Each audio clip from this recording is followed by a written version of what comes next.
Hi guys, I'm so excited today because I've got hold of something very special. One of the first cars to be produced by this actual manufacturer. Yes, this is the Honda S800.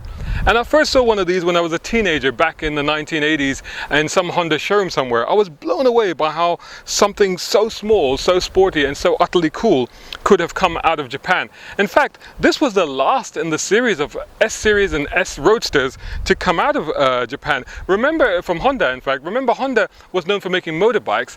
As a car manufacturer, it was still fledgling. It only started producing cars in 1963. This was shown at the Tokyo Motor Show in 1965. They started producing this in 1966 to 1970, making about 11,500 of these. Of course, it followed the S500 and the S600. Now, nothing was produced after this car all the way until the awesome S2000 about 30 years later, so quite a gap there. Now this car was officially imported to the UK as well. Between 67 and 70, about 1,500 of them were sold here.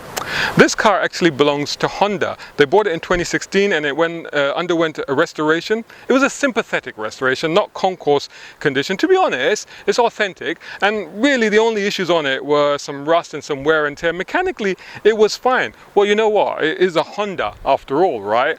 Now, right now, as an investment, these are a great idea because a couple of years ago, you could pick up something like this for £20,000. Something like this today would cost you well over £30,000, and the top examples are close to £40,000.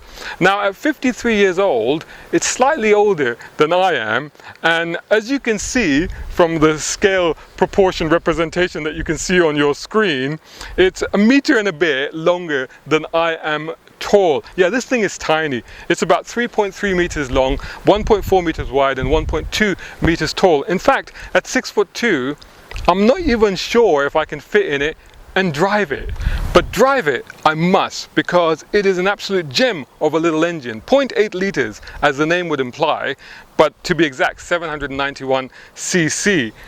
It's a 4-cylinder, double overhead camshaft, twin choke carburetors. It's basically derived from a motorcycle engine because that's what Honda did at the time, redlined at 10,000 RPM. You get 70 brake horsepower at 8,000 RPM and you get 49 pounds-foot of torque at 6,000 RPM. And that drives the rear wheels through a 4-speed manual gearbox. It's very light, 771 kilograms, so it's about 91 brake horsepower per ton. So you get 0 to 60 acceleration of 13.6 seconds, and it manages to reach 100 miles per hour top speed. Okay, that does sound pathetic by today's standards, but back then it would have been very acceptable. Besides, it's all about how it feels from behind the steering wheel. And I tell you what, after 35 years, I'm going to find out. But before I do that, make sure that you're subscribing to youtube.com/browncarguy. Make sure you follow me on browncarguy.com and on all the social media, that's Facebook, Instagram, Twitter, and even TikTok. Just search for my hashtag, which is #browncarguy. You can also, if you enjoy my content, support me, and you can do that by heading over to patreon.com/browncarguy. Cool, let's get into this.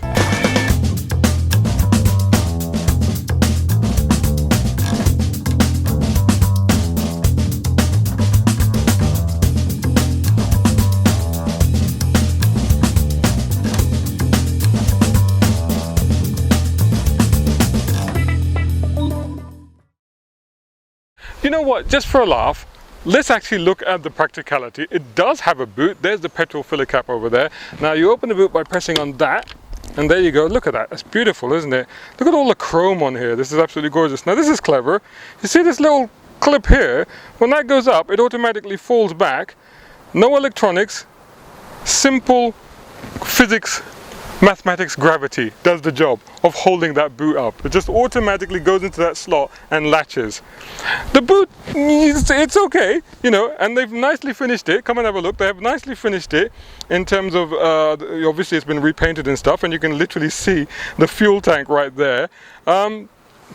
It's okay. I mean, what more do you need? I mean, and it's a tiny car, so all things considering, that's not bad. So to close it, you just pull that out again, let it lie loose, and then drop it. Nice satisfying thud there. How satisfying is it for me to find out if I can actually fit in there? You're about to see.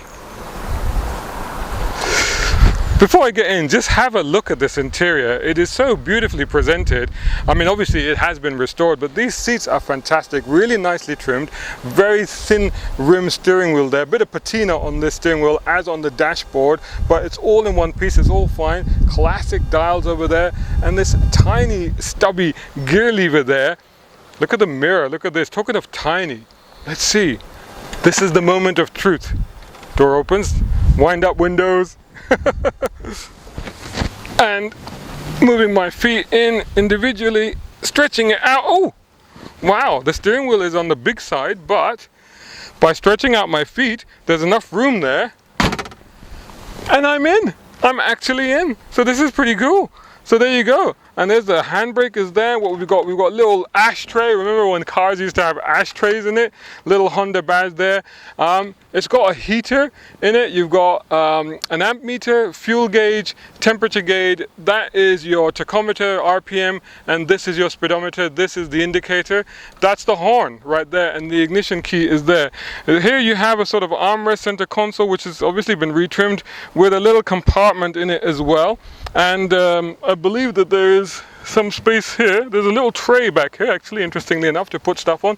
And over here, you've got quite a capacious glove box. You get more than a few gloves into that glove box, I'll tell you that much. But yeah, little mirror, that'll take getting used to, and only one wing mirror on the side here, which can just be adjusted like that.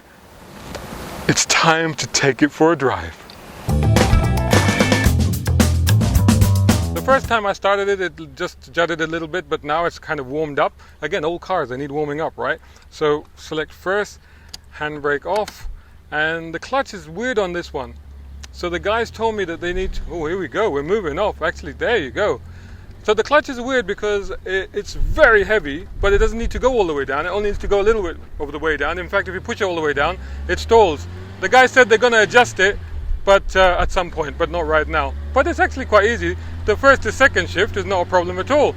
It's a really short little gear lever, very stubby. It's literally like a switch rather than a gear lever. Actually feels like a toggle switch as well. So, I mean, I'm pretty sure we're in second and we're struggling to get up this little hill. You know, that is 70 horsepower, so, you know, there we go. 49 pounds-foot of torque. All right. There you go. Got to remember that old gearboxes, you need to just give it a little bit of a gap between changes. But here we are, and it's moving. Good visibility, that's for sure, all around.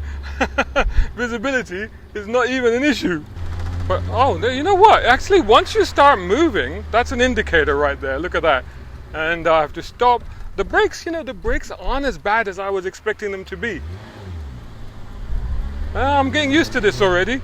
It does take a little, the clutch, oh, you have to turn the indicator off by yourself. You have to get used to it a little bit. Once you do, you start to adapt to the clutch and the way it feels. But I'll tell you what, the steering is really light. It really gets up to revs quickly, doesn't it? That's fourth, that's basically top gear. But actually fourth is like an overdrive on this, really. So it's kind of gone completely flat. So put it back, so yeah, then it's more interesting. We're still doing less than 4,000 RPM, believe it or not. I mean, yeah, you don't need a lot of RPM, although, you know, it's one of those cars that is supposed to be revved hard, but you don't actually need a lot of RPM for it to be going places. Having said that, it's an old car. It's 50 plus years old, so I don't want to use up too many of those revs. I might just close the wind-up windows to avoid my hat flying off. And yeah, so cruising quite easily now at 30 miles an hour. This is really good. Okay, let's pick this up again when we find some clear roads. So we found a nice little road and we're motoring along a little bit now. And I still haven't, you know, I've got it up to about 5, I think, is the most I've done. And but you know, that's plenty, to be honest. One of the things is a little car, quite a flat, solid ride. There's a bit of rattling and stuff going on, obviously. I'm in fourth already, run out of gears. And of course, there's a lot of movement. There's a lot of jumping up and down. You can feel everything. But the steering too, very light, too light. I would like it to be meteor, you know, non-power assisted, completely manual. But when you're moving, it's quite light. At lower speeds, it's obviously quite hefty, but not too difficult for parking or anything like that. But plenty of feel, plenty of feedback. I can feel what the tarmac is doing. I can feel what the car is doing. the whole car, even though there's a bit of play in it, but I can still feel the movement of the car.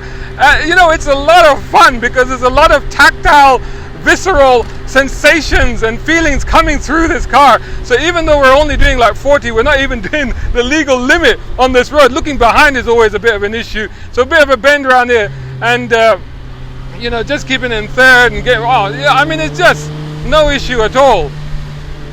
It's tiny car, tiny footprint, and you can actually power through a little corner, and it's very happy to do that, no problem at all. The gear change is just working so well. I mean, yes, you have to be very precise with it, and you have to get out of the mindset that it might be a 6-speed or a 5-speed. It's not. There's literally only 4 speeds. But yeah, just throwing it through this corner now, absolutely grips tightly, no understeer, no oversteer, absolutely sorted, really, really composed. You know what? Actually a really drivable car, considering this is, you know, 53 years old, you know. Again, you know, loose surface there, but holds on really well, no an issue. I could just feel the front maybe slightly losing grip, but not really too much of an issue. Again, bumpy road, so you really start to fly out your seat. But boy, it is so much fun to drive, and that's not even using its full potential. But you know, and it just, you know, the more you do rev it, the more the sound goes a bit crazy, and that's when you start to get that motorcycle sensation out of it. Not that it sounds like a motorcycle engine, it definitely sounds like a car engine, but a real buzzy thing. There you go, a little bit of a bump there, and you get the whole thing rattling. Got to keep my hat on, you know. And again, the slight uphill, so we'll give it a little bit of a revs and up through here. But oh man, so good, utterly planted, very secure. You know, you can see why they used to take these racing as well. It's absolutely fantastic. What an awesome experience. And again, it's so small that it's so easy to thread through these little roads. You know, it's never ever a concern. You know, tight corners, no problem. A little bit there on the brakes, slightly tight, little bit of understeer there at lower speed, but not at the faster sweepers, not an issue. The brakes, you have to really go down to the bottom to get the full power of the brakes. But having said that, they're not as bad as I thought. But having driven some older cars, you do tend to get used to the fact that older cars, the braking, you have to radio ahead, but not in these ones. They're absolutely fine. Just nice to give it a little bit of revs to just match the downshifts a little bit, but it works really well. I am making use of 4th gear because, again, I want to be sympathetic to the mechanicals of this car and not really go into the higher echelons. Although, to be honest, it does feel like it wants to. You know, you really get that sensation that it's like, you know, let's go higher, let's go higher. But the thing is, we're doing a fair old speed as it is. This is great fun, very satisfying. And, you know, they say don't meet your heroes, but I think in this case, you know, it's okay to meet your heroes because makes a fair bit of noise. You know, everything is holding steady, the temperature and all of that, no problem at all. Everything is staying quite cool. Yeah, really good bit of driving there, really, really good. Visibility, again, not an issue because, you know, you just look over your shoulder and there is everything. What an absolute joy and what a great experience it's been to try something that's a little bit older than I am, let's be honest, you know, and find it to be so relatable, so relevant still now. And one of the things about this car, of course, is that, you know, naturally aspirated, non-assisted in every sense. You have to look around you, no electronics, no nothing. And that sense of old schoolness in an era where, you know, we're turning to computers for everything, including everything that we do with our cars, it's so refreshing to get into something like this and know that, you know, you can still drive it, you can still feel it, you can still feel its relevance, you can still use it effectively. I mean, to be honest, like, if this was my car, and if I got a little bit more used to it, I could see myself using this probably a lot more than I should do, given its classic status and its value. So, in that sense, quite a usable little thing. And again, so enjoyable to drive. I mean, again, we're coming up to some corners, and it relishes corners, it absolutely does. You know, and the thing is that you're not going that quickly. You're not breaking the speed limits. You know, in modern cars, you have to be going so much quicker to be having, you know, this level of fun. And in this one, you're really not. I mean, you know, I'm barely doing just over 30 miles an hour. That's it. And you can see the size of the grin on my face. It's completely disproportionate to the speed limit that I'm in. Absolutely brilliant. So there you go. There is a review of this absolute icon from Japan, the Honda S800. It's been my dream to drive this car for, over 35 years. So to actually be able to do it today is an absolute joy, an absolute pleasure, an absolute blast, literally. I hope you enjoyed that review. Catch you again soon in the next one.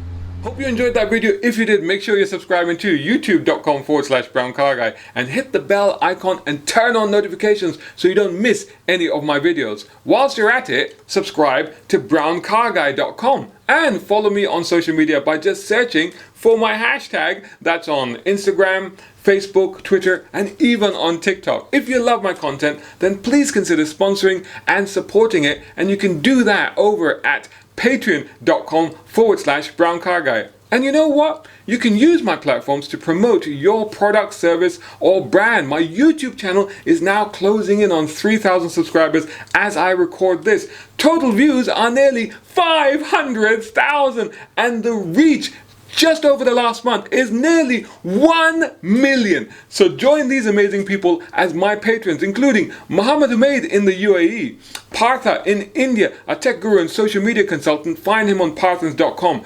Tom Conway Gordon here in the UK, Isaac Beauchard in the US. He's got some great deals on cool cars at bespokeautos.com. Reza Adil, check him out at Alizadeh Cigars on Instagram. Mohammed Qasim, business consultant. You can find him at wehms.com. Siraj Abbasi at Tiles Italia on Instagram for luxury floor and wall tiling. Mark Waddell in Canada.